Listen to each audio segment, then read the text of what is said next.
We made it through our first night of sleeping in the SCAMP and decided to spend some time hiking. It was a really nice day out, and we found this area of Bass River State Park that we had never been to called the Ballanger Creek Natural Area. And interestingly enough, when we actually found it, it's something that we've driven past countless times and never even realized that it was there because it's pretty easy to miss the entrance. But we were excited to check out this new area that we had never seen before.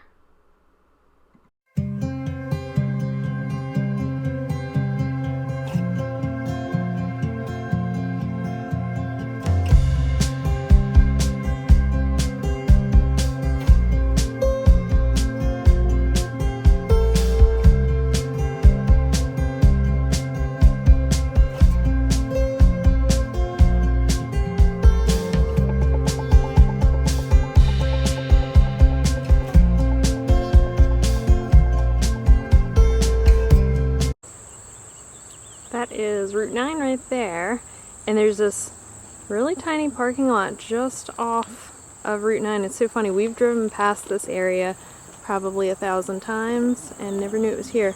Little tiny parking area.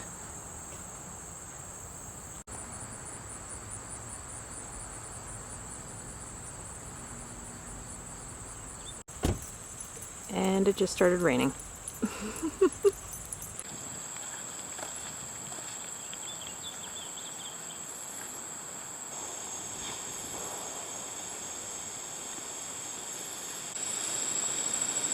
Yeah, that's the creek. Huh? That's the creek. Yeah.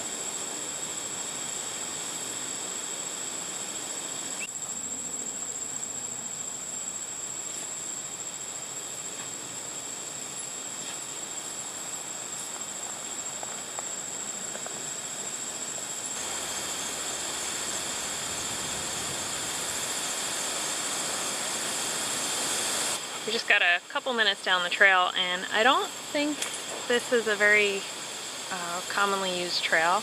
You can see, so it really doesn't look that bad on camera, I'm sure, but this is like maybe knee-high grass, and the reason that we don't like that is in South Jersey there's a ton of ticks, and maybe worse than that are chiggers, which you can't see, and they bite you, and then you itch for weeks on end. And we already got them last week when we were walking around at Stockton, so I really don't want more chiggers. They're terrible. They're like, you scratch your skin off. They're so itchy. So I think we're gonna go back and check the other side of the trail and see if that's better. Unfortunately, the other side of the trail was just as overgrown, if not worse. So we decided that this really wasn't a good day for us to try to go hiking. It just wasn't worth the risk, so we headed back to the campground. It's nice that they have trailer parking on the side here. Yeah. It's good. If we have the SCAMP attached, that'll be helpful. Yeah.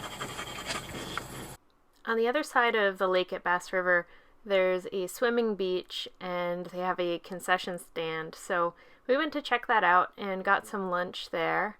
And then we headed back to the SCAMP so Patrick and Redford could take a nap. Do you want this? Okay. Seriously? That's the funniest thing. See, this camper was made for us. Does it fit? Yeah, that part. Yeah. On the bottom. Okay. It's a good thought anyway. There you go. Alright. Okay. For dinner that night, we had a mountain house. The chicken teriyaki is one that we really like. And I figured out that if I make instant mashed potatoes and throw some vegetables on top of it, it makes a really nice meal, and then we can get more use out of the mountain house instead of just one meal. And that finally bribed Patrick to get up and come back outside. This trip I was actually getting a lot of use out of the Coleman burner that we bought for the Puerto Rico trip, and I think we ended up using it maybe once or twice on that trip, but it's a great option so that I can cook outside if I don't want to use the stove in the SCAMP. It's a really easy setup. I just put the burner on top of the little propane canister, and it's ready to go. I'm really glad that we ended up taking this trip this weekend, even though it was just kind of like a dry run for us. It was just practicing getting comfortable with the SCAMP, even though it's not an RV site, so we couldn't really practice using any of the hookups, the water or anything like that. It was just good practice hooking up the SCAMP to the Jeep and bringing it here, setting it up, even though it was only like a 20-minute drive from our house. I think that was good. It was like no pressure. If anything didn't work, we were close to home, and it gave us that first night of sleeping in the SCAMP and just kind of getting to know what it's like moving around and doing our daily routine there, because it is definitely tight quarters inside, so that takes a little bit of getting used to, and just the whole like figuring out where to put everything. And I think now I'm going to feel a lot more comfortable next week wherever we end up going, because we have some of those things kind of nailed down. And I think the biggest thing was last night trying to sleep. So Redford usually doesn't sleep in our bed because it's in a loft, so he can't get up there. And you don't really realize how much room that one dog can take up and how much of the blankets he can really hog. So definitely next time he comes with us on a camping trip, we're going to get him a separate bed and put him on the floor so that we can get more space, because there's really not a lot of room to sleep when the table's down and it's in sleep mode. But definitely like little things like getting a little shower caddy to organize our stuff in the bathroom. Even though we haven't used the bathroom yet, I can see that that would be helpful when we're actually using the shower and everything. And just getting, oh, hey Red. He woke up from his nap. Hi. Getting like our pots and pans situated. And I think the biggest thing that I'm really looking forward to, well, there's a couple things, but when we are camping, we just don't eat that healthy. When we're home, we're really pretty healthy eaters. Lots of fresh fruits and vegetables, lots of fresh prepared food. We try not to do a lot of canned and processed food. When you're camping, it's like the exact opposite, because everything has to not go bad when you don't have refrigeration.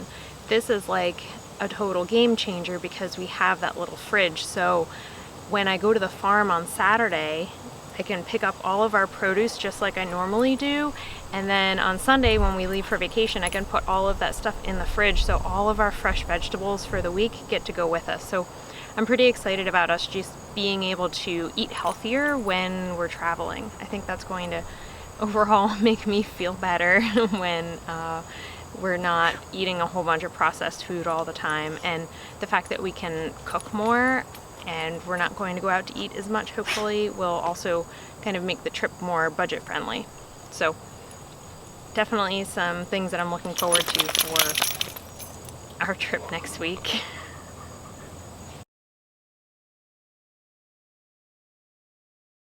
When I was just talking a couple minutes ago, I felt something kind of crawling on my arm and looked down, and sure enough, there was a deer tick walking up my arm. A tiny, tiny deer tick. I probably wouldn't have seen it if I had looked at my arm unless I had felt it. And a lot of times you don't feel them because they're so small. I went inside and changed and checked my legs, and I found about, I'll say 15, I kind of lost count, probably 15 deer ticks on my left leg, one on my left arm, and maybe about 10 on my right leg and my right foot.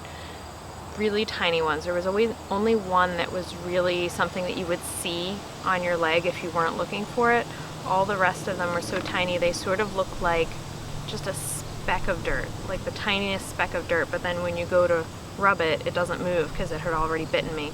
So that was all over my feet and my lower legs, even though I wear knee-high socks a lot of times when I'm camping, and then I have pants over the top of that, so there's a lot of overlap in my clothing. But even that short, I mean, we weren't even walking for 10 minutes because we knew the grass was too high and it just wasn't worth it. But even in that little, like less than 10-minute walk, because there was grass, I was covered in ticks. So this is the one thing that I really don't like about South Jersey. I've gone hiking a lot of different places. I grew up in North Jersey and spent like most of my childhood running around in the woods and never had ticks like you find in South Jersey. And it's really, it's a health concern. I think I lived in South Jersey for maybe 2 years, and then I ended up with Lyme disease, and I wasn't even hiking that summer, so I didn't even get them from being in the woods. It's kind of ridiculous. So if you do end up coming to anywhere in the Pine Barrens, be super, super careful. Most of the time people avoid the hiking trails during the nicer months, because when you hit that last frost in the spring to that first frost, like really good hard frost in the fall, all through there you have ticks. And the other lovely thing that I've been suffering with for the past week or so are chiggers, the little mites that live in the grass. So if you don't end up with a bunch of deer ticks, the chiggers will get you for sure. And it's a frustrating thing. I think it's one of the reasons why whenever we go camping, we seldom actually stay in the area. This was a kind of a fluke because we needed to test out the SCAMP, but most of the time we end up leaving the Pine Barrens because it's just not a good place to be outdoors when the weather is nice. You're kind of putting your health in jeopardy, so a little bit frustrating, but I'm ready to go home and get a shower now because I'm itchy.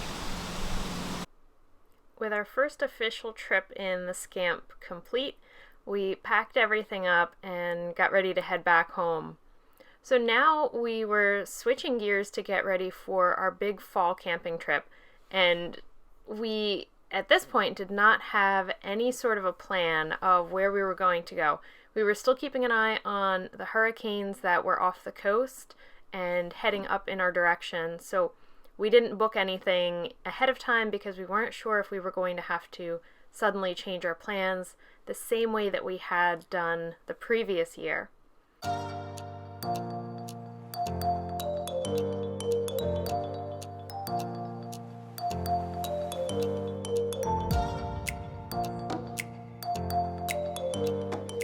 So when we got home, we spent a little bit more time just kind of thinking and planning about what we were going to do that following week, but we both felt better since we had at least tried out the SCAMP before we were going out for an entire week.